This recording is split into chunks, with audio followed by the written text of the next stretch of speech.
Hello, you sexy bitches. I hope that you're all having a fantastic Sunday. Here is your Sunday nugget. I want to talk about knee issues because I do read in the notes and comments that a lot of you are struggling with knee issues, okay? And a lot of that has to do with weaknesses and imbalances, mostly eccentric quad strength. So the bending down, right, is weak.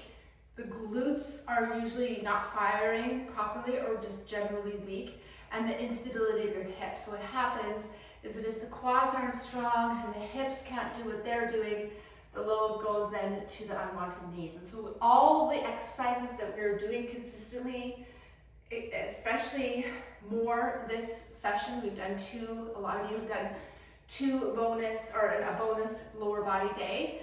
All of these things will help rehabilitate your knee, okay?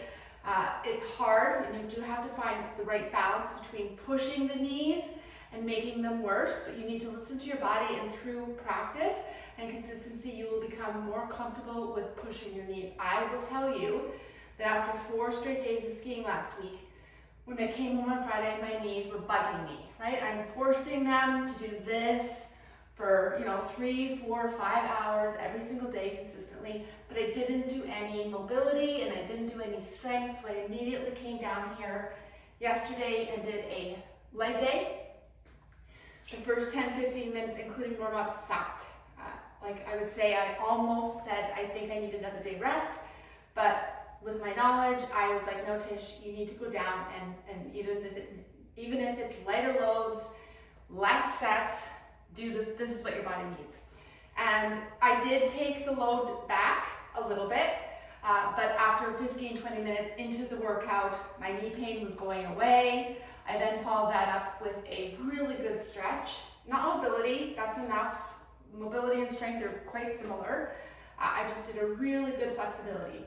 Made sure my nutrition was really good. And today my knee pain is completely gone. I'm not guaranteeing that's gonna help for all of you, but strength training, consistent strength training for your lower body is what's going to improve them, unless of course you have a specific condition. But normally it's due to really weak eccentric quad strength, weak glutes, and instability and low stability in those hips. So if we can continue to do the strength, this will help, but I'm going to give you 3 other exercises today that will also help specifically strengthen the areas that need to be stronger to support the knee. I'm going to have a thin hip circle band, okay, so you'll definitely need one of those, and you'll need to be on the step. Now, how often should you do these exercises? I would say you probably should do them every single day, but that's, again, probably saying that. I'd be happy if you did them 4 to 5 days a week. Maybe do it on the days that you're just doing a HIIT or a step day, but definitely need to be done on a very regular basis, minimum twice a week, if not more. I just try to incorporate something in every day. We all know that those calf raises are helping, and the anterior tibialis movements are also going to be strengthening those quads. So here's 3 new exercises. I would not recommend you use a BOSU. I would just do this on a step. And you can easily just do this as you're going down your stairs. It's just a step down, right? So obviously on the BOSU, it's a lot more unstable. Maybe not so much a bad thing if your knees are strong, right? It'll definitely create more work in those ankles as well, but just think about going down the stairs and just instead of walking away after the last step, you step down and up 10 times per leg. Boom, easy. The second one is going to be an assisted squat, right? So obviously the bench is perfect to support the knees. You can kick those feet out, right? The knees over the ankle will be a little more supportive. If you'd like to challenge the knees, you can drive the heels back a bit, and that will again push those knees into a higher intensity. That's the word I'm looking for. The other thing you can do to make this harder, so say you're stacking and this feels pretty easy, my first recommendation would to push the knees through a little more discomfort. We're not driving any of this knee business, right? Please watch yourself in the mirror.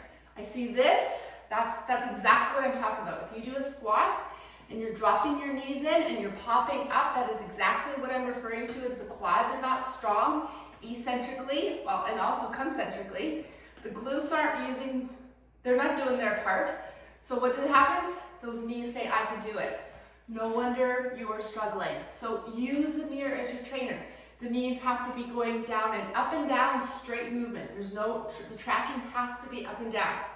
There is absolutely none of this business that can go on. So make sure that you're doing these things in front of the mirror so you actually can see what you're doing. Once that feels easy, you can do something lower, like the bow stew, right? I actually prefer going lower just because it does fire the glutes. But if your knees are bugging you, this is all I want, right? Slow, controlled on the way down. This is going to force the quads to eccentrically work. I would recommend 20 to 30 of those daily, right? And then maybe not do them on the squat day or the leg day. Or you can do it in between sets. There's really no real rules to any of this. It's just the consistency of doing the work. And then the last exercise is going to be for those glutes. Okay? Which is why I think my knees feel so good today, is because I did this exercise yesterday. So you're going to put your feet together, put your band here, you're just going to do banded abduction. So up and down. Oh, this band's way too easy. So if you pick a band or you don't have a band that's hard enough, then just do lots of reps until you feel it, right? The other thing I did, which I'm going to start programming more of, is the bended one. I think I actually did program this. I can't remember if it was you guys or my private client, but those two exercises really will get into that area that's typically weak and hard to isolate through different movements. So we're being very specific through what we're doing to get that area of the glute that's going to help support the knee. So I hope that helps. Remember, consistency and being patient is going to be the most important thing with these knees.